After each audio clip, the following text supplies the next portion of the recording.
Want to do your intro first and then share the FAQ screen when you're ready? Want to do it that way? Sure.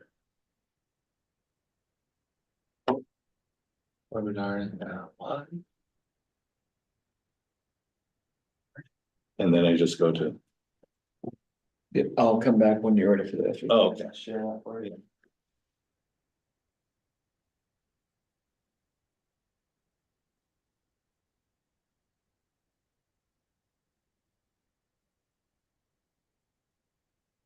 Are we live? Yeah. Oh, right when you want.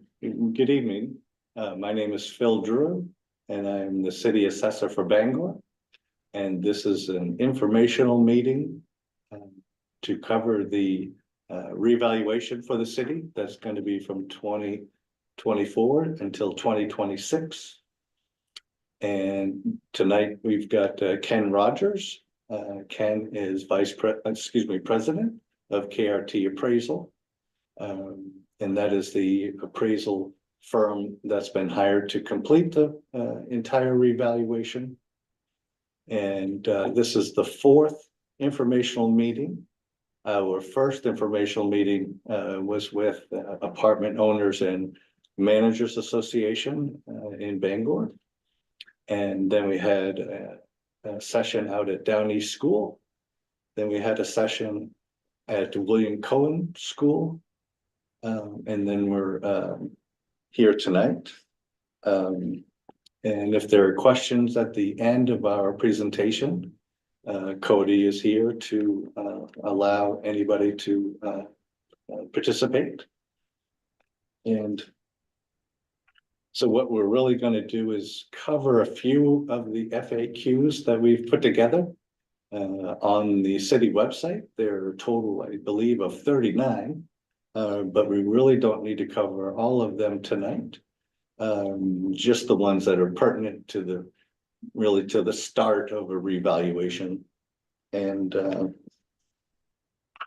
I think, so I'm the city assessor. I've worked in the assessing department since 1993. And the city council appointed me to the assessor position in 2015. And with us is Ken, and maybe Ken can introduce himself. Yes, my name is Ken Rogers. I'm the president of KRT Appraisal. I've been involved in real estate appraisal for over 30 years. Our company's been in business for 14 years. We do revaluation services pretty much throughout New England. We have a staff of over 20 people. We look forward to working with the taxpayers in the city on this project. Wonderful. I just have one point that's read during these types of meetings. Meetings are available to view live and on demand through through YouTube. Public comment, whether in person or through Zoom, requires a person to state their name and town of residence, and any inappropriate or offensive remarks may be removed or interrupted. On Zoom, the public may be recognized to speak by the hand wave function or by pressing *9.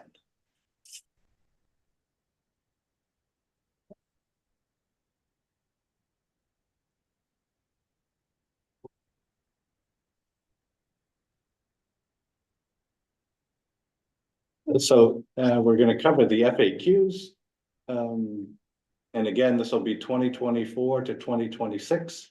It will be the time period that is covered. And the first one we want to look at is what is a revaluation.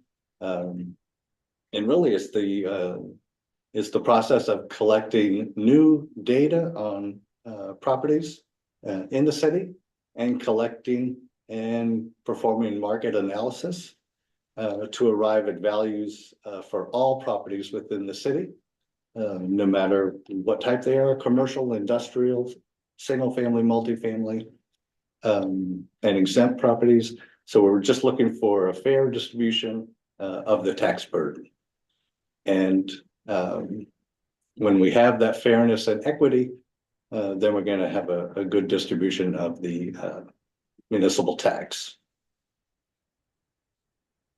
So why is a revaluation performed? So we know that property values are really constantly changing. And with that change, they don't necessarily all change at the same rate. A revaluation is done to make sure assessed values reflect changes that have occurred in the real estate market. And that revaluation, when that data is collected, includes measuring and listing all properties to verify existing assessment data. Then we look at why is it necessary to perform a citywide value revaluation at this time? So if we look at some of the assessing standards that were approved by one association in 2021, it really looks at high quality data used as an input, foster high quality assessments. The second point is the quality of the recorded data really erodes over time. And the third major point is quality data and consistent practices by the revaluation company are required to ensure that assessments are accurate and fair.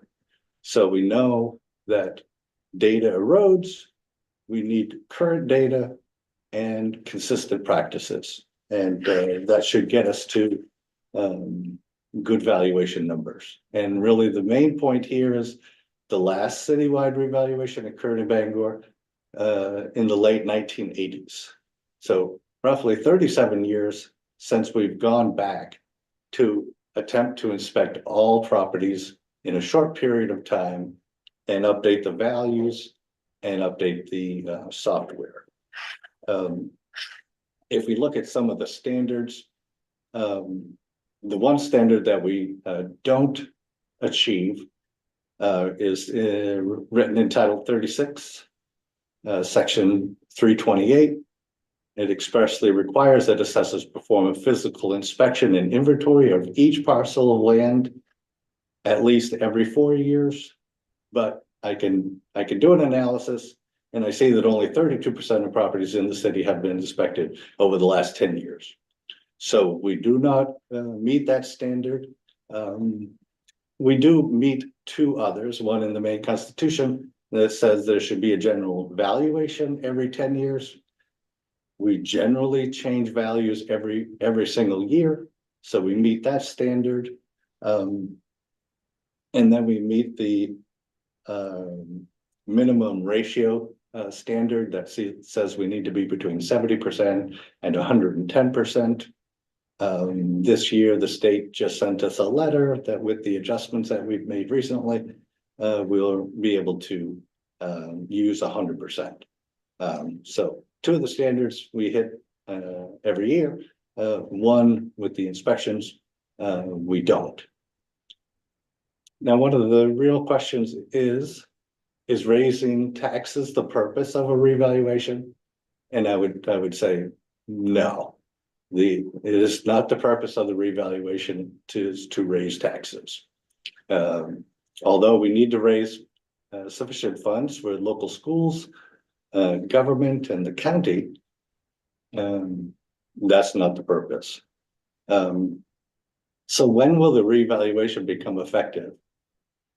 So I'd like to spend a little bit of time here and just give you an idea that the numbers that are generated during the revaluation will be available for the city's use as of April 1st, 2026.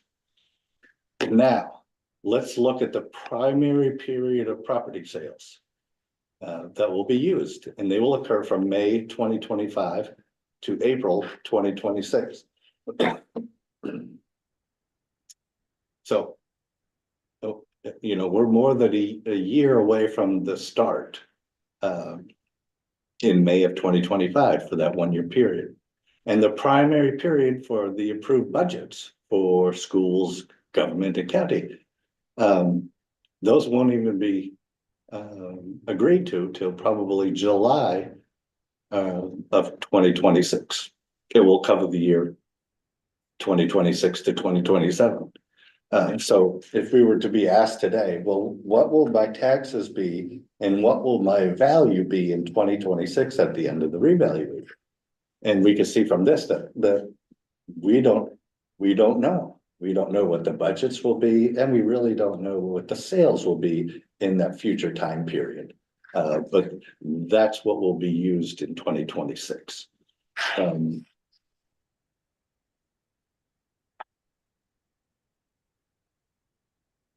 So of interest, really, what data will be collected during the inspection? So really, so this includes at a minimum, exterior measurements of all buildings, the main structure and outbuildings. And on the interior of a home, we're really looking to collect data, very objective data on building quality, condition, bedroom, bathroom counts, construction materials used, how many dwelling units are on the property, has the attic or basement been finished since the last time we were there, and or has the basement finish been removed since the last time we were there? Have there been recent renovations? Are there items that need to be replaced? What is the condition of the home? What type of flooring? What are the heating and cooling equipment are in the home? So really, in the end, the overall quality and condition will be estimated based on this objective data. And while there, the data collector will take a digital image photo of the structure's exterior. No interior photos will be taken. Now, some have asked this question: if I have safety concerns, what is my alternative to an interior inspection? And in that case, if a property owner is uncomfortable with an interior inspection, they could verify the information, the interior information, with the data collector at the door. That's one option. Another question is, if I'm a tenant and not the owner, what should I do? In that case, the data collector will inform the tenant that the owner was sent an inspection postcard. And while the data collector is there, the tenant could call the landlord to see if it's okay to allow KRT into the home. If the tenant is uncomfortable letting KRT in, the data collector will inform them that a letter will go out to the owner in the future asking for an interior inspection appointment. At that point, the owner can arrange for an inspection around the tenant's schedule.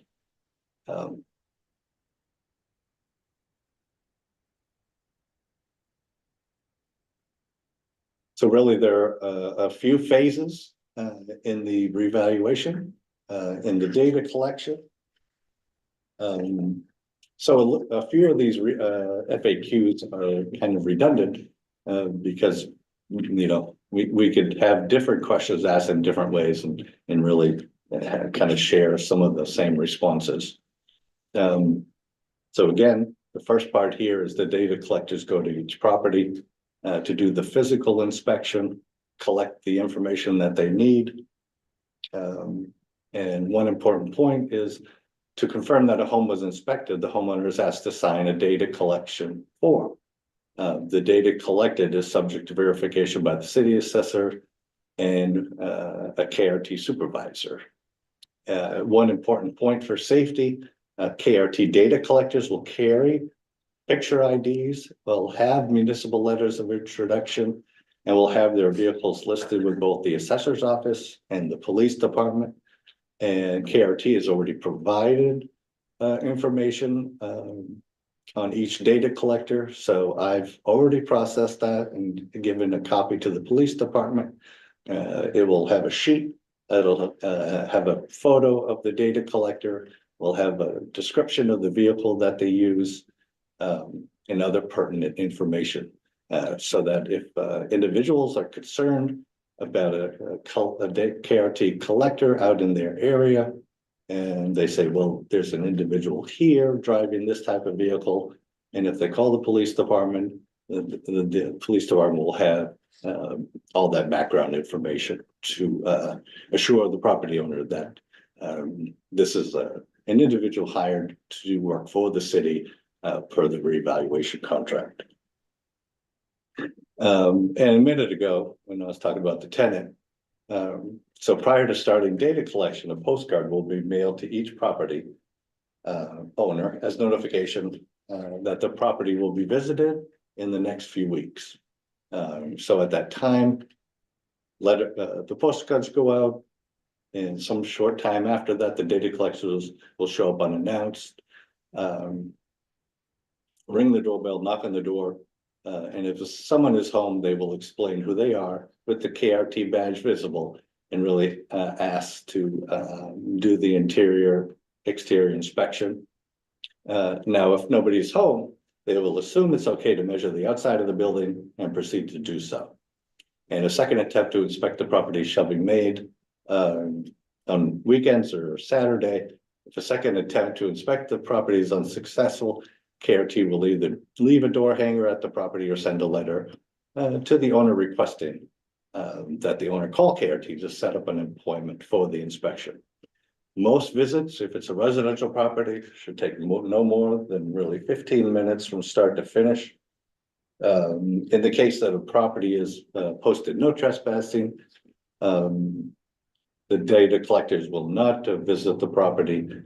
Posted properties will receive a letter asking for permission to visit the property at a scheduled time, convenient for everyone.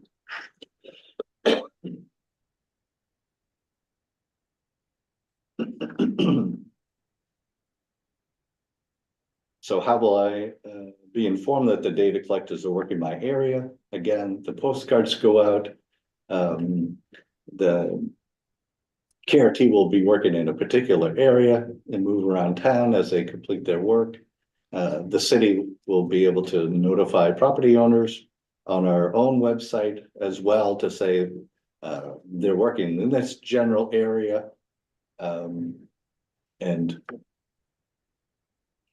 that's how that will work. We'll try to inform the public as much as possible so that you folks know where they're collecting the data.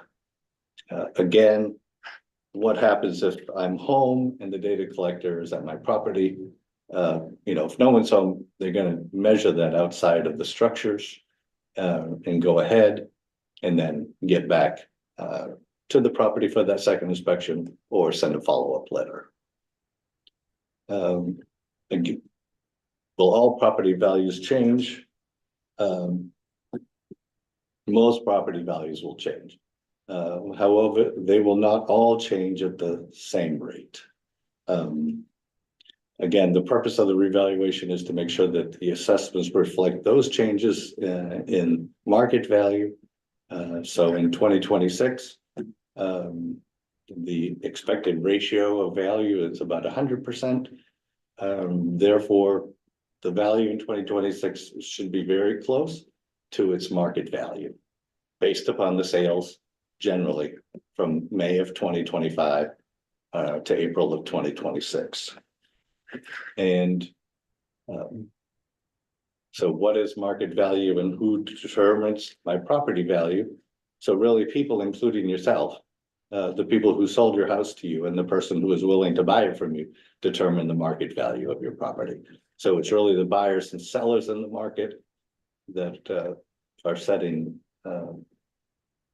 sale prices, and those are the ones that are used by KRT to help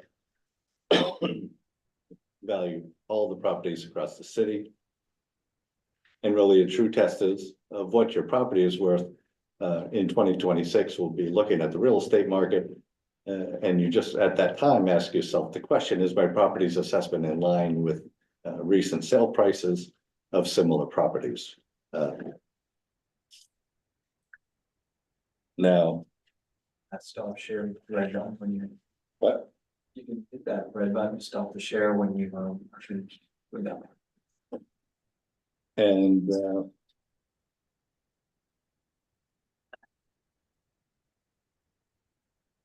so some of the questions have come up. So at the meeting that we had with the Apartment Owners and Managers Association, Ken, they asked, the valuation process for commercial properties or large apartment properties. And then they asked about the income approach, and they asked about the income and expense questionnaires. Do you want to say a few words? Yes, we use the three traditional approaches to value: the cost approach, the sales comparison approach, and the income approach. The income approach, we send out questionnaires, we gather data on, the rental market, what the typical vacancy is, what expenses there are, and their net income gets capitalized into a value. And those typically get correlate between the three values. The income approach and the sales comparison approach, have their drawbacks in that they only produce one value for the entire property, whereas the cost approach develops two values, a land and a building value. And typically in assessing, it is going to be the cost approach, but it's a market adjusted cost approach.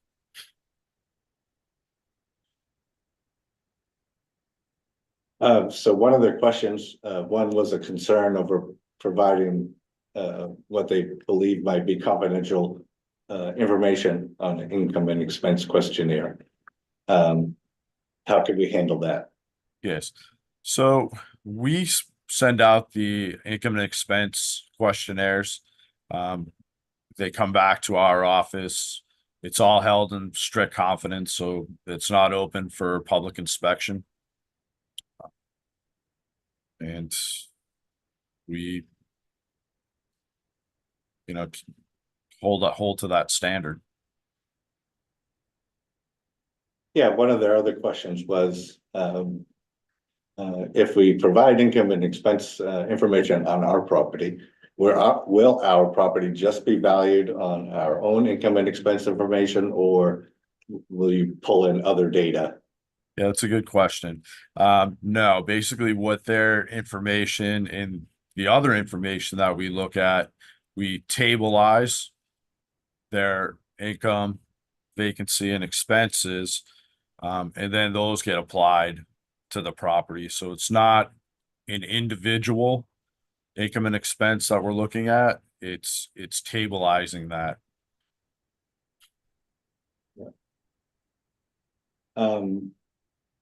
So if somebody didn't want to provide an interior inspection and wanted to just give the information on the porch or at the front of the house, what type of questions might the data collector ask? Sure, they'll, ask about any finished or unfinished areas inside the house, what the bedroom and bathroom counts are, type of flooring, probably ask some condition questions, some quality questions. Pretty much the same info that they would be looking for doing an interior inspection. I always highly encourage the interior inspection. That way, we get the data right. Our guys have a lot of experience going through houses, so they know what they're looking for. They know how to, grade the condition and grade the quality.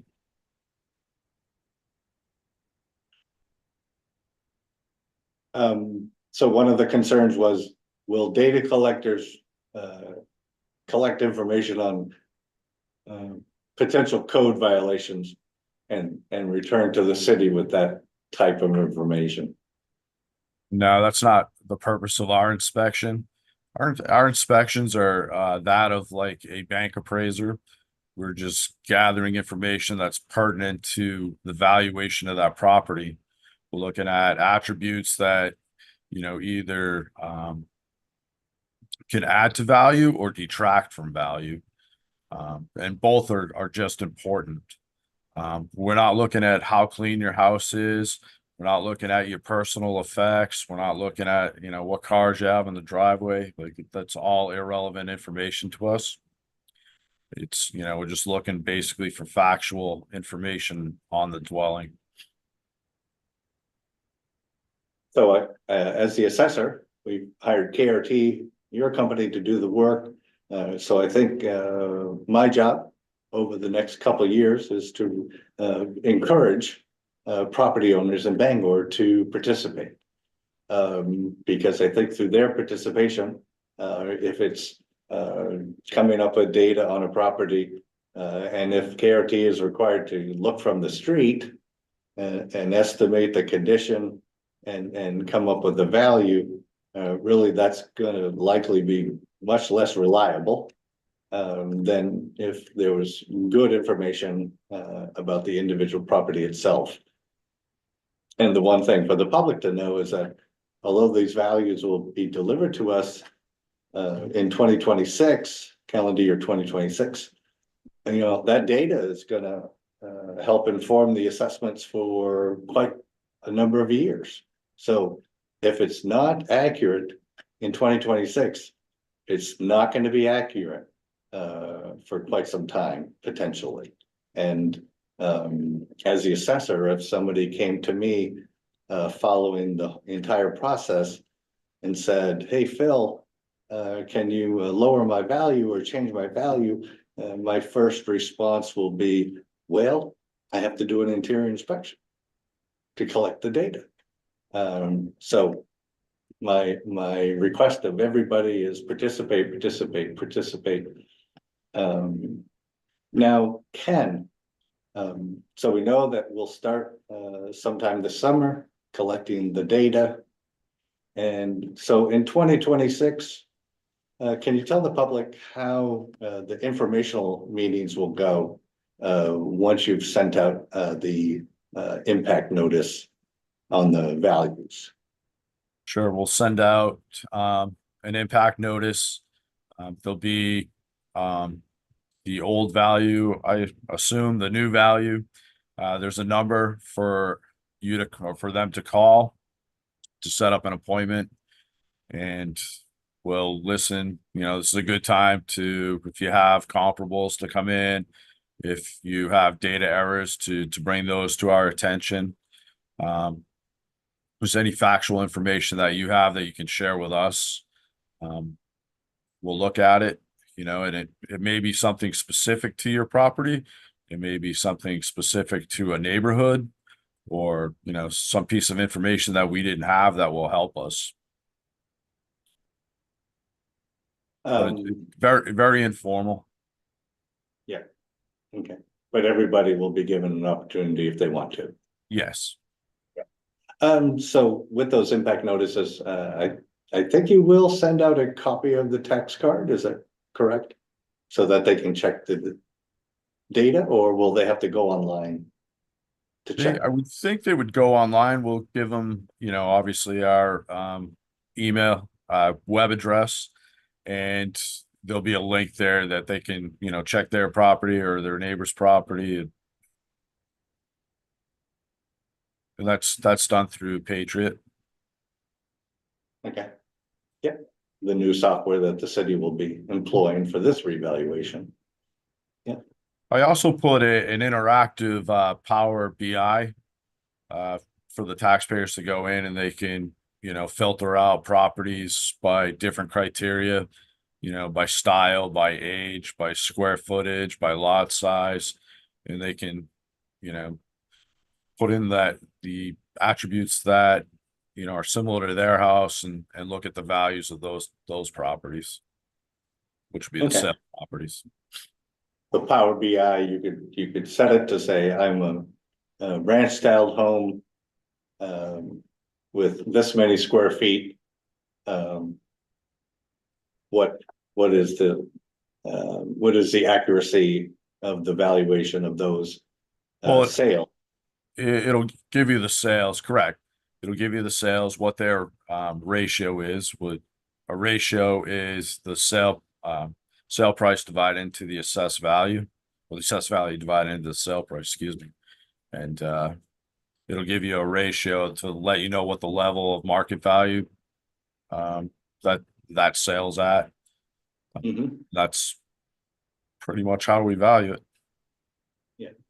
So you use the term comparables. Can you give us the definition or an idea of what a comparable is? It's, similar style homes. If you have a ranch home that you want to be comparing it to other ranch homes. Um, if you have a certain square footage, you would, want to have it within a range. Probably never find the exact square footage, but within a certain range. What condition the property is in, that plays a factor. Quality of construction also plays a factor. So, and basically with comparables, you're, either giving a positive or negative adjustment, to make those similar to your dwelling. Mhm. Yep. Can you talk a little bit, say, about the income approach and why it's necessary to use that approach for income producing commercial or industrial properties? Sure. The income approach is, most investors, that's what they're looking at is cash flow, when they're considering purchasing a property. And that's all we're really doing is putting ourselves as an appraiser in the position of a buyer, and what they would be looking at. So, there's some properties that lend themselves to the income approach, and there's some properties that do not. But So, apartments definitely, you're looking at an income stream, some commercial, there's some owner occupied specialty properties that wouldn't really lend themselves, to an income approach. But that's So what we'll yeah, figure that out. support it with the market approach, potentially, or the cost approach. Correct. But really, you're looking to estimate values on the income approach by using market type income and market type expenses. Correct. And even for owner occupied, if I manage the property myself and I do all the plowing and I cut all the grass, we're really gonna, even for that type of property, we're gonna have appropriate expenses for those categories. Even though I do all the work myself, to arrive at a market value, we really need to estimate those expenses that are typical. Yeah, that's why we're looking at it as a buyer, not the person that owns it at this point in time. Yeah. And for the public, the sales comparison approach, when I looked at my bank appraisal, they almost only just have 3 comparable sales. Whereas we might be doing a mass appraisal of the entire city. How does it work? Are you really looking to hone in on the 3 most comparable sales, or is it more general? No, it's more general. Again, we're we're developing a model and we're testing it against the sales until we get the statistical we meet the statistical guidelines of both the state and the International Association of Assessing Officers. And then once those guidelines are met, then we're applying it back to all the non-sale properties. So we hear this question all the time. I want to see the 3 comps that you used. Well, every sale has some weight going into the value of your property. It's not just 3 or 4. So, Yeah. and we run analysis by, style, age, quality of construction, condition. And we break it down in every, by a lot of different details. And it all has to work. Yeah. And once your model shows that it's working, that's, when the values are released. Can you give us an idea how many communities you've done revaluations in Maine recently? Recently, I've been working in Maine for probably over 20 years. And most of Yeah, we do between probably a dozen to 15 revaluations a year. And that's, not just Maine, I've done a lot in Maine. We've done Brunswick, um, obviously doing um, Cape Elizabeth, Oxford. We've done, you know, in New England, we've done some big cities over 32,000 parcels. We've done some towns that are 700 parcels. So we've done the range. We've done a lot of, I personally have done a lot of coastal communities in Maine. Yeah. I valued a retired military base, and that was interesting. Could they sell the properties to anybody? Or were they They, restricted? well, I did the values. They went to like a holding company, and then the holding company sold them. Okay. Yeah. Is there anything else you'd like to add that we haven't covered to inform the public about the start of the revaluation and participating? Yeah, a typical inspection, one of our data collectors will go to the door. They'll introduce themselves, they'll have their badge on, usually a clipboard and a camera with them. They'll, be polite, ask for an interior inspection. Hopefully that's granted. And, we'll do the outside. Again, it's like a 15-minute process typically. It's, we have a lot of good guys. They've all had background checks, so you get a quality individual coming in. Yeah. Well, okay, Cody, why don't we? Yeah, do you want to ask this Allow- individual if they would like to speak? Yeah, Suzette, do you have any questions for us?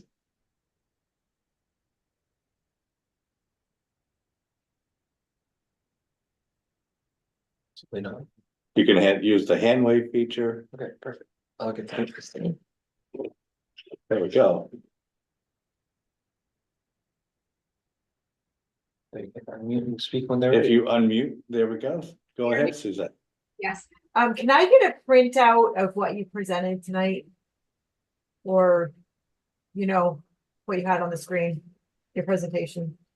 Yeah, they're already, all 39 FAQs are on the City of Bangor website.